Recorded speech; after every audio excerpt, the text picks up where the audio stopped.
नमस्कार दोस्तों, आप सभी का स्वागत है अपने ही चैनल जेके माध्यिका पर। दोस्तों, आज की इस वीडियो में ग्रुप डी एग्ज़ाम में पूछे गए न्यूमेरिकल क्वेश्चन देखेंगे। दोस्तों, अगर आपके आगे की डेट में ग्रुप डी एग्ज़ाम है तो आपके लिए ये वीडियो काफ़ी हेल्पफुल रहेगा। तो दोस्तों, वीडियो के लास्ट तक देखिएगा। तो चलिए शुरू करते हैं पहले प्रश्न से। दोस्तों, पहला प्रश्न है, अगर किसी अवतल दर्पण में 40 सेंटीमीटर दूरी पर कोई वस्तु रखी है तो प्रतिबिंब 20 सेंटीमीटर दूरी पर बनता है। अगर वस्तु 30 सेंटीमीटर की दूरी पर रखा जाए तो प्रतिबिंब कहाँ बनेगा। ठीक है दोस्तों, अवतल दर्पण दिया गया है और अवतल दर्पण में सबसे पहले वस्तु 40 सेंटीमीटर की दूरी पर रखा जाता है, तब प्रतिबिंब 20 सेंटीमीटर की दूरी पर बनता है। यानी दोस्तों, वस्तु की दूरी और प्रतिबिंब की दूरी मालूम है तो यहाँ से क्या होगा, दर्पण के फार्मूला लगाकर एफ का वैल्यू निकल जाएगा फोकस दूरी। ठीक है, अब फोकस दूरी यदि मालूम हो जाएगा और फिर दोस्तों अगर वस्तु को 30 सेंटीमीटर दूरी पर रखा जाता है तो प्रतिबिंब का दूरी निकालना है। प्रतिबिंब कहाँ बनेगा। ठीक है, तो वस्तु का दूरी मालूम है 30 सेंटीमीटर और यहाँ से फोकस दूरी निकल जाएगा। तो फोकस दूरी और वस्तु की दूरी यदि मालूम हो गया तो प्रतिबिंब का दूरी मालूम हो जाएगा। ठीक है, तो फार्मूला लगाएंगे। दर्पण का फार्मूला 1/v प्लस 1/u बराबर 1/f। ठीक है, अब दोस्तों यहाँ पर ध्यान देना है कि अवतल दर्पण है, अवतल दर्पण है तो अवतल दर्पण में फोकस दूरी, वस्तु की दूरी और प्रतिबिंब यदि वास्तविक बनता है तो नेगेटिव लेते हैं। ठीक है, तो यहाँ पर दोस्तों क्वेश्चन में कहीं छूट गया है, वास्तविक प्रतिबिंब बनता है, वहाँ पर वास्तविक कहीं छूट गया है। ठीक है, तो प्रतिबिंब यदि वास्तविक बनेगा तो नेगेटिव लेंगे और वस्तु की दूरी नेगेटिव लेंगे और फोकस दूरी भी नेगेटिव होता है। ठीक है, तो ध्यान रखिएगा कि अवतल दर्पण में वस्तु की दूरी नेगेटिव लेंगे और प्रतिबिंब की दूरी जब वास्तविक बनता है तो नेगेटिव लेंगे। तो यहाँ पर प्रतिबिंब का दूरी क्या हो जाएगा, -20 हो जाएगा, तो -1/20 और वस्तु की दूरी -40 हो जाएगा, तो -1/40 हो जाएगा। एफ का वैल्यू निकालना है। ठीक है, इसी को सोल्व करेंगे, 40 एलसीएम हो जाएगा, 20 दूनी 40 -1 बराबर 1/f -3 बटा कितना हो जाएगा, 40 हो जाएगा। 1/f बराबर -3/40। ठीक है, एफ बराबर हो जाएगा, एफ बराबर उलट जाएगा तो एफ बराबर -40/3 हो जाएगा। ठीक है, अब दोस्तों एफ का वैल्यू मालूम हो गया, वस्तु की दूरी मालूम है तो प्रतिबिंब का दूरी निकल जाएगा। फिर फार्मूला लगाएंगे दर्पण का, तो 1/v, वस्तु की दूरी नेगेटिव लेंगे, 1/30 हो जाएगा बराबर 1/f। 1/f का वैल्यू क्या है, -3/40। ठीक है, यहाँ से v का वैल्यू निकल जाएगा, -3/40 -1/30 बराबर का साइड जाएगा तब प्लस में हो जाएगा 1/30।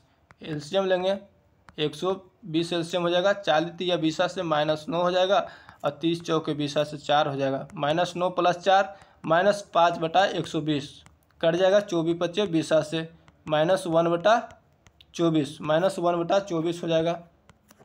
1/v बराबर -1/24 यानी v बराबर कितना आ जाएगा, -24 सेंटीमीटर। तो v बराबर -24 सेंटीमीटर यानी प्रतिबिंब का दूरी हो जाएगा -24 सेंटीमीटर आंसर। तो ऑप्शन सी में दिया, ऑप्शन सी हो जाएगा। ठीक है दोस्तों, आगे देखते हैं।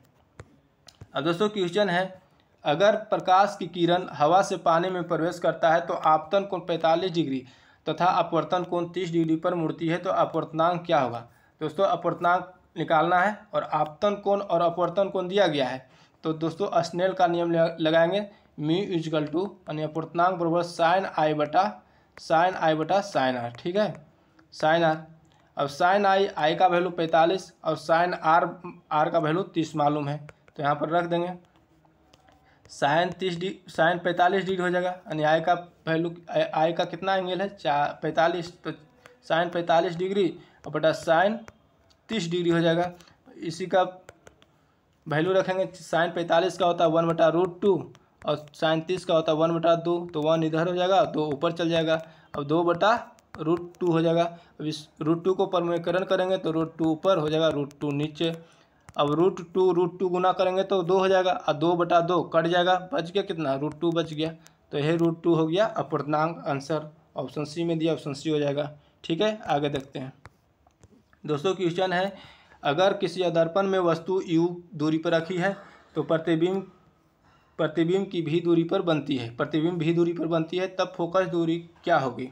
फोकस दूरी यानी एफ का वैल्यू क्या होगी। तो दर्पण का फार्मूला लगाएंगे, 1/v प्लस 1/u बराबर 1/f। एफ का वैल्यू निकालना है, इसका एलसीएम लेंगे तो v एलसीएम हो जाएगा, v एलसीएम हो जाएगा तो u प्लस v हो जाएगा 1/f। ए बराबर क्या हो जाएगा, ए बराबर यू भी यानी भी यू बटा यू प्लस भी। कौन सा ऑप्शन में दिया है, ऑप्शन ए में दिया है यू भी बटा भी यू प्लस भी, ठीक है, तो ऑप्शन ए हो जाएगा। आगे देखते हैं दोस्तों, क्वेश्चन है 2 ओम 3 ओम और 5 ओम क्रमशः 3 प्रतिरोध 4 वोल्ट की बैटरी श्रेणी में जोड़ा गया है। 4 वोल्ट की बैटरी से श्रेणी क्रम में जोड़ा गया है, तो प्रवाहित धारा क्या होगी। परिपथ में प्रवाहित धारा यानी करंट निकालना है, ठीक है। तो दोस्तों 3 प्रतिरोध जो जोड़ा गया है श्रेणी क्रम में जोड़ा गया है, कितने वोल्ट बैटरी से, 4 वोल्ट बैटरी से, ठीक है। तो श्रेणी क्रम में यदि रेसिस्टेंट को जोड़ा जाता है तो अब कैसे निकालेंगे, सभी को जोड़ देते हैं। R equal to R1 plus R2 plus R3 यानी 2 प्लस 3 प्लस 5 इक्वल टू कितना हो जाएगा, 10 ओम हो जाएगा, 10 ओम हो जाएगा, ठीक है। और वोल्टेज मालूम है, V का वैल्यू 4 वोल्ट मालूम है, तो करंट निकल जाएगा। ओम का नियम लगाएंगे, V equal to IR, V equal to IR। यहाँ से V का वैल्यू कितना मालूम है, 4 मालूम है, I का वैल्यू निकालना है, R का वैल्यू निकल के आया 10, ठीक है।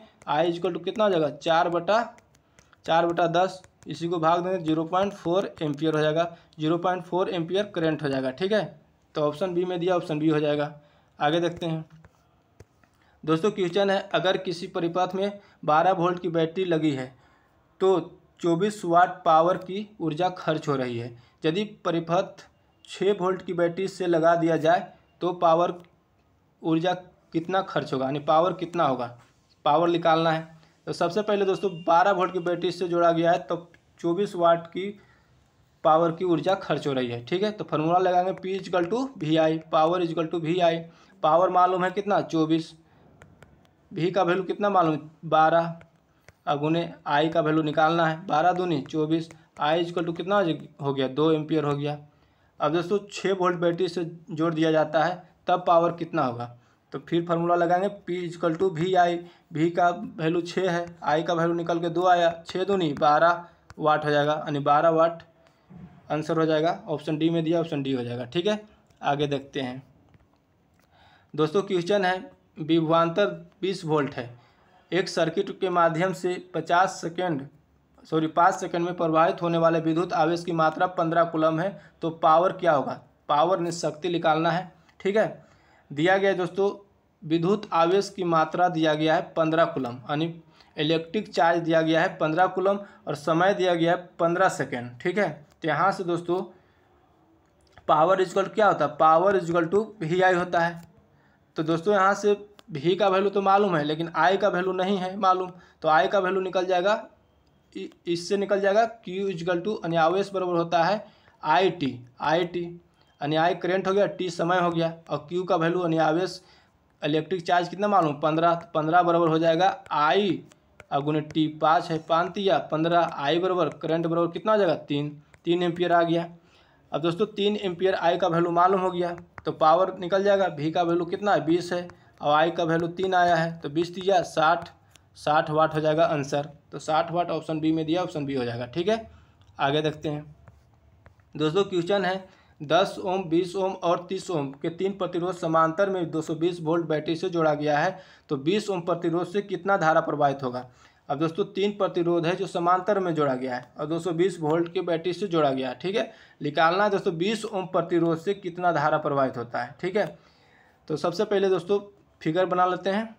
तो फिगर पैरेलल में कैसे होता है, इस तरह से होगा,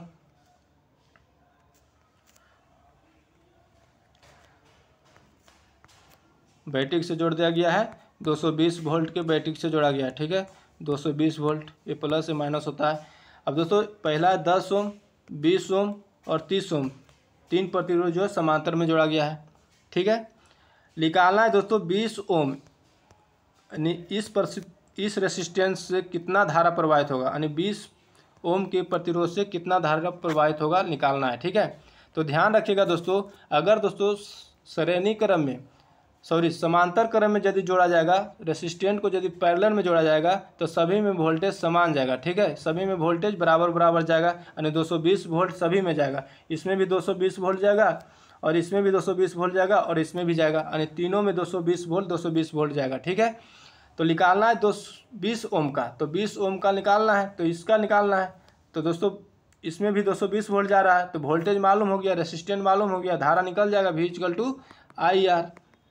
भी का वैल्यू कितना है 220 है, आई का वैल्यू निकालना है और आर का वैल्यू कितना मालूम है 20 मालूम है। तो आई इक्वल टू क्या आ जाएगा 220/20 कट जाएगा 11 बार में, यानी 11 एम्पियर आंसर हो जाएगा। तो ऑप्शन ए में दिया, ऑप्शन ए हो जाएगा। ठीक है, तो यहाँ ध्यान रखिएगा कि प्रतिरोध यदि समांतर क्रम में जोड़ा जाएगा तो सभी में वोल्टेज समान जाएगा, करंट अलग अलग जाएगा। ठीक है, लेकिन दोस्तों श्रेणी क्रम में जोड़ा जाएगा, यदि रेसिस्टेंट को यानी प्रतिरोध को श्रेणी क्रम में जोड़ा जाएगा तब सभी में करंट समान जाएगा, वोल्टेज अलग अलग जाएगा। ठीक है, तो ध्यान रखिएगा।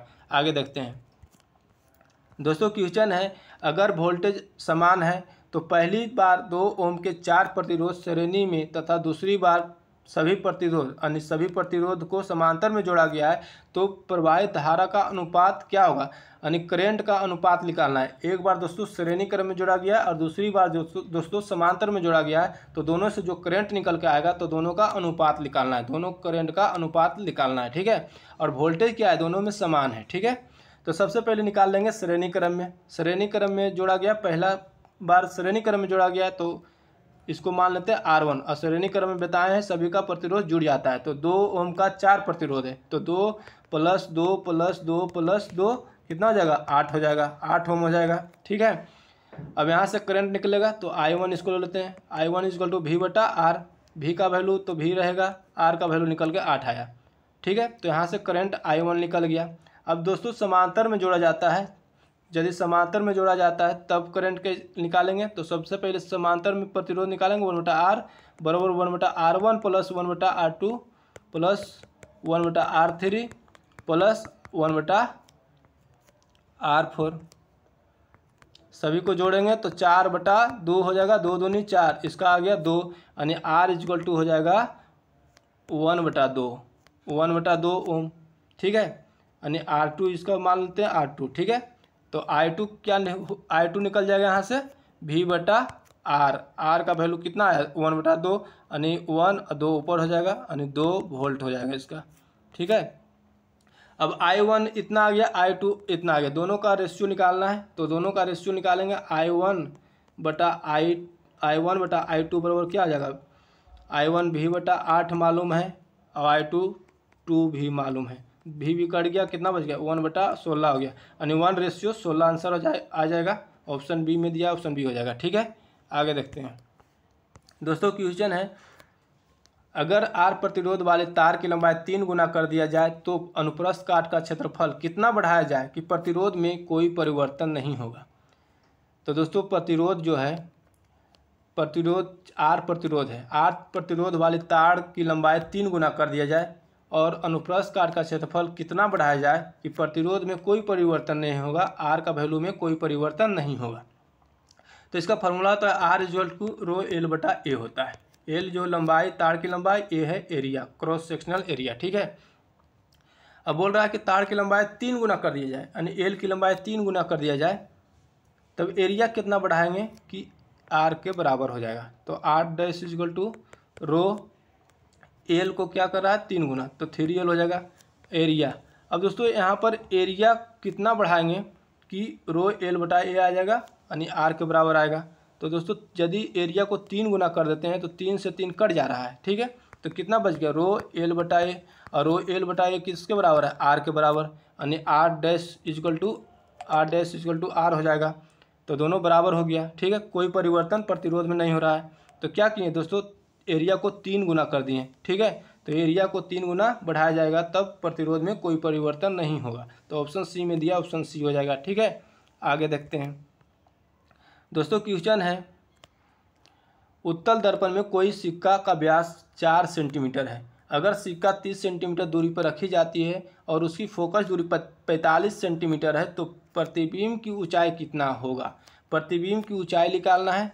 तो दोस्तों प्रतिबिंब की ऊंचाई निकालना है और वस्तु की ऊंचाई क्या मालूम है, यहाँ 4 सेंटीमीटर यही वस्तु की ऊंचाई है। यानी सिक्का क्या है दोस्तों, सिक्का का व्यास दिया गया है, तो सिक्का का व्यास तो ये क्या हो गया व्यास हो जाता है, और वस्तु का ऊंचाई भी यही हो जाएगा, क्योंकि सिक्का जो दिया गया है वस्तु दिया गया और ये व्यास जो है यहाँ से यहाँ क्या है वस्तु की ऊंचाई होगा, ये 4 सेंटीमीटर है, यानी वस्तु की ऊंचाई हमको मालूम है 4 सेंटीमीटर। ठीक है, तो वस्तु की ऊंचाई हमको 4 सेंटीमीटर मालूम है। HO का वैल्यू हमको मालूम है 4 सेंटीमीटर, वस्तु की ऊंचाई एच ओ ले लेते हैं 4 सेंटीमीटर। अब उत्तल दर्पण बोल रहा है, तो उत्तल दर्पण में वस्तु की दूरी और फोकस दूरी क्या होता है, तो वस्तु की दूरी नेगेटिव होता है, लेकिन दोस्तों फोकस दूरी पॉजिटिव होता है। तो यू का वैल्यू क्या हो जाएगा -30 और एफ का वैल्यू हो जाएगा, एफ का वैल्यू 45 हो जाएगा। एच आई हमको निकालना है, ठीक है, एच आई का वैल्यू हमको निकालना है, ठीक है, एच आई का वैल्यू निकालना है, प्रतिबिंब की ऊंचाई निकालना है।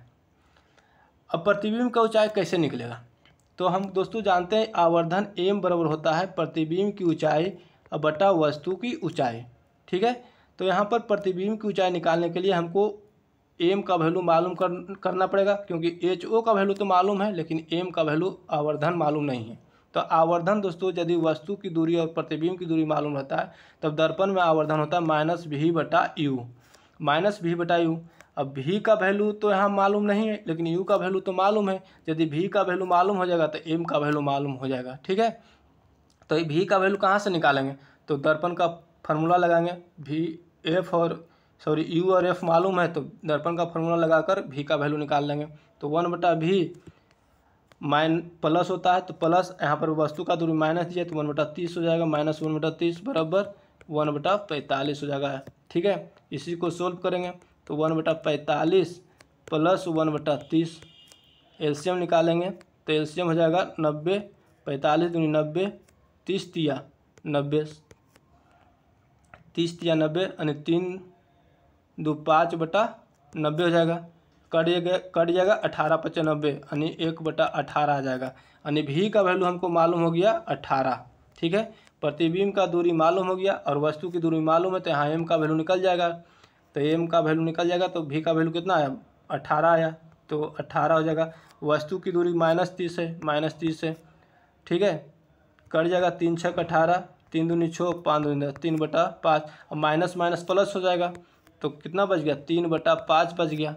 अब 3/5 एम का वैल्यू मालूम हो गया, अब यहाँ एम का वैल्यू रख देंगे तो एच आई का वैल्यू निकल जाएगा, तो यहीं पर रहने देते हैं, एच आई रखेंगे यहाँ पर, और एच ओ का वैल्यू कितना 4 है। इसी को सोल्व करेंगे तो एच आई बराबर आ जाएगा 2.4 आ जाएगा, ठीक है। तो 2.4 ऑप्शन ए में दिया, ऑप्शन ए सही हो जाएगा, ठीक है।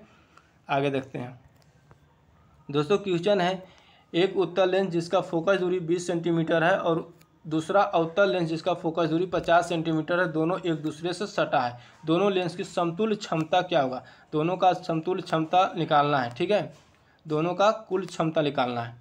तो सबसे पहले अलग अलग क्षमता दोनों को निकाल लेते हैं, उत्तल लेंस का निकाल लेते हैं और अवतल लेंस का। तो अवतल लेंस में दोस्तों फोकस दूरी दिया गया 20 सेंटीमीटर और अवतल लेंस में फोकस दूरी 50 सेंटीमीटर दिया गया है। यहाँ पर ध्यान दीजिएगा कि लेंस में जो है दोस्तों, लेंस में फोकस दूरी क्या होता है, उत्तल लेंस में फोकस दूरी पॉजिटिव होता है, और उत्तल रहे या अवतल दोनों लेंस में क्या होता है, फोकस दूरी पॉजिटिव होता है, ठीक है। तो सबसे पहले उत्तल लेंस का डायोप्टर निकाल लेते हैं, तो P1 बराबर क्या हो जाएगा 1/f होता है, P बराबर 1/f होता है, तो f का वैल्यू मालूम है कितना 20, ठीक है। अब दोस्तों यहाँ पर सेंटीमीटर है और डायोप्टर यानी पावर क्या होता है मीटर में लेते हैं, तो मीटर में चेंज करने के लिए 100 से गुना करेंगे, 20/100 हो जाएगा, यानी 5 डायोप्टर इसका हो जाएगा उत्तल लेंस का। अब अवतल लेंस का निकालते हैं, तो P2 बराबर इसी प्रकार करेंगे 1/50, यहाँ से 100 गुना करेंगे, 50 दूनी 100, 2 डायोप्टर इसका आ जाएगा।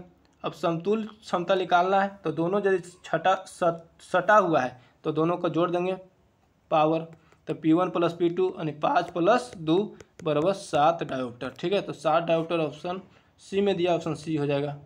आगे देखते हैं, ठीक है। क्वेश्चन है कि यदि अपवर्तनांक √3/2 है, आपतन कोण 60 डिग्री है, तो अपवर्तन कोण क्या होगा। आपतन कोण दिया गया, अपवर्तन कोण निकालना है, अपवर्तनांक दिया गया है, तो नस्नेल का नियम लगाएंगे, sin I/sin r, mu = sin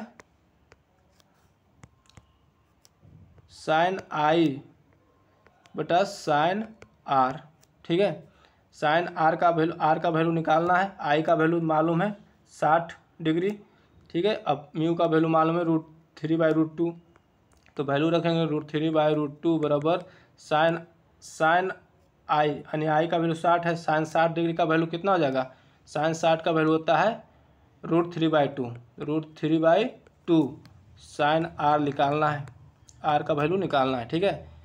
√3 cut गया, √3 कट गया, तो 2/√2 बराबर हो जाएगा 1/sin आर। इसको परमेकरण करेंगे, तो परमेकरण करेंगे तो 2/√2 ऊपर √2 और नीचे √2 से गुना करेंगे, कितना आ जाएगा? ए से कट गया, यानी √2 गुना करेंगे 2 आ जाएगा, 2 से 2 कट गया, बच गया कितना? बच गया √2 बराबर 1/sin आर।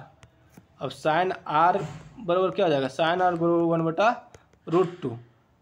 अब इस √2 जो है साइन कितने डिग्री के एंगल के बराबर 1/√2 होता है? तो 45 डिग्री, यानी साइन 45 डिग्री हो जाएगा। और साइन साइन कट गया, आर इक्वल टू कितना आ जाएगा? 45 डिग्री। तो 45 डिग्री इसका आंसर हो जाएगा, यानी अपवर्तन कोण 45 डिग्री। ऑप्शन ए में दिया, ऑप्शन ए हो जाएगा, ठीक है।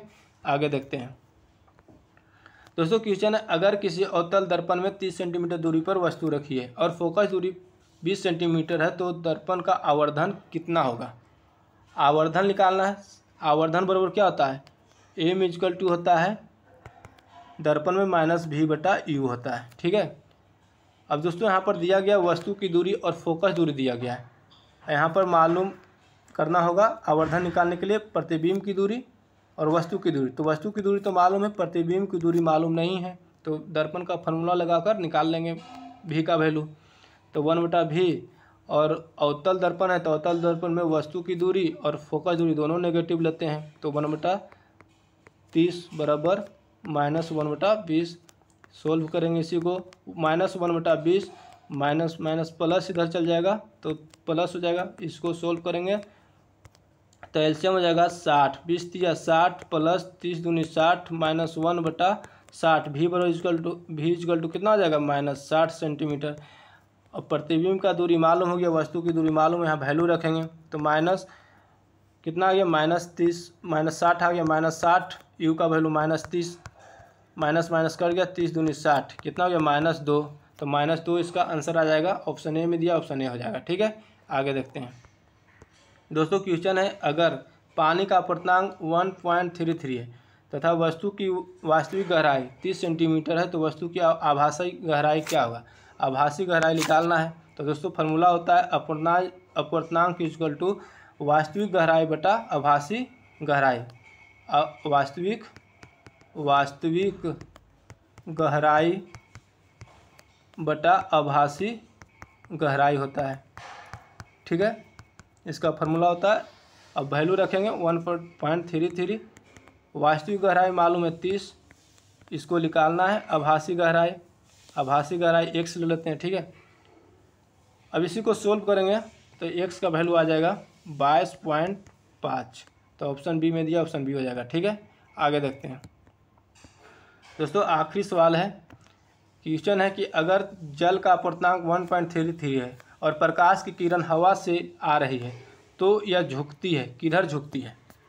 तो यहाँ पर ध्यान देना दोस्तों, यहाँ से बहुत तरह से क्वेश्चन पूछा जाता है, ठीक है। क्वेश्चन में दिया गया जल का अपर्तनांक दिया गया 1.33 और किरण आ रहा है, जो प्रकाश की किरण हवा से आ रही है, यानी हवा से, यानी रेयर मीडियम से डेंसर मीडियम में, यानी दोस्तों विरल माध्यम से सघन माध्यम की ओर आ रहा है। तो यहाँ पर ध्यान दीजिएगा कि यदि विरल माध्यम से सघन माध्यम की ओर आता है तो अभिलंब की ओर आएगी, ठीक है, अभिलंब की ओर झुक जाएगी, ठीक है। और यदि विरल माध्यम से यदि सघन माध्यम से विरल माध्यम की ओर जाएगी तो प्रकाश की किरण जो है अभिलंब से दूर भागेगी, ठीक है। तो ध्यान रखिएगा कि यहाँ पर क्या है कि जल का अपर्तनांक तो दे दिया गया है आपको ये जल का पूर्णांक दे दिया गया, इसका कोई मतलब नहीं है, ठीक है। सिर्फ समझना है कि कहाँ से किरण आ रहा है, तो हवा से आ रहा है, किधर आ रहा है? जल में आ रहा है, यानी हवा से, यानी रेयर मीडियम, यानी विरल माध्यम से डेंसर मीडियम में, यानी विरल माध्यम से सघन माध्यम में आ रहा है। तो विरल माध्यम से सघन माध्यम में यदि आएगा तो प्रकाश का किरण अभिलंब की ओर झुक जाएगी। यदि विरल माध्यम से सघन माध्यम में आएगा तो प्रकाश की किरण अभिलंब की ओर झुक जाएगी, ठीक है। और क्या होगा दोस्तों, गति में क्या होगा, तो गति दोस्तों यदि विरल माध्यम से सघन माध्यम में जाएगा तो गति कम हो जाएगा। ठीक है, यानी गति कम हो जाएगा। यदि दोस्तों सघन माध्यम से विरल माध्यम में प्रकाश जाएगी तो अभिलंब से दूर भागेगी और दोस्तों गति क्या होगा, तीव्र हो जाएगी, गति तीव्र हो जाएगी। लेकिन यहाँ पर क्या है, वह हवा से आ रही है, हवा से प्रकाश आ रही है, यानी विरल माध्यम से सघन माध्यम में आ रही है, तो प्रकाश का किरण अभिलंब की ओर झुक जाएगी, अभिलंब की ओर आएगी और दोस्तों गति कम हो जाएगी। तो कौन सा ऑप्शन में दिया गया है, अभिलंब की ओर आएगी और कम गति होगा, ऑप्शन ए में दिया है, ऑप्शन ए हो जाएगा। ठीक है, तो यहाँ ध्यान दीजिएगा, यहाँ से बहुत तरह से क्वेश्चन पूछा गया है और आगे भी पूछ सकता है। ठीक है, कि विरल माध्यम से सघन माध्यम में जाएगा, विरल माध्यम से सघन माध्यम यानी हवा से सघन माध्यम, रेयर मीडियम से डेंसर मीडियम में जाएगा तो दोस्तों किरण जो है, प्रकाश का किरण अभिलंब की ओर झुक जाएगा। यदि विरल माध्यम से सघन माध्यम में जाएगा तो अभिलंब की ओर झुक जाएगा और गति क्या होगा, कम हो जाएगा, और अपवर्तनांक यदि पूछेगा तो अपवर्तनांक अधिक हो जाएगा। ठीक है, लेकिन दोस्तों सघन माध्यम से विरल माध्यम की ओर जाएगा, सघन माध्यम से विरल माध्यम की ओर प्रकाश जाएगी तो प्रकाश दोस्तों अभिलंब से दूर भागेगी और गति भी तेज हो जाएगा, यानी तीव्र गति हो जाएगा और अपवर्तनांक कम हो जाएगा। ठीक है, तो इतना ध्यान रखिएगा। तो दोस्तों आज के वीडियो यहीं तक रहने देते हैं। अगर वीडियो अच्छा लगा तो लाइक करिएगा, चैनल पे नहीं तो चैनल को सब्सक्राइब करके बेल आइकन दबा लीजिएगा, क्योंकि आगे भी इसी तरह का प्रैक्टिस सेट लाते रहेंगे। जय हिंद।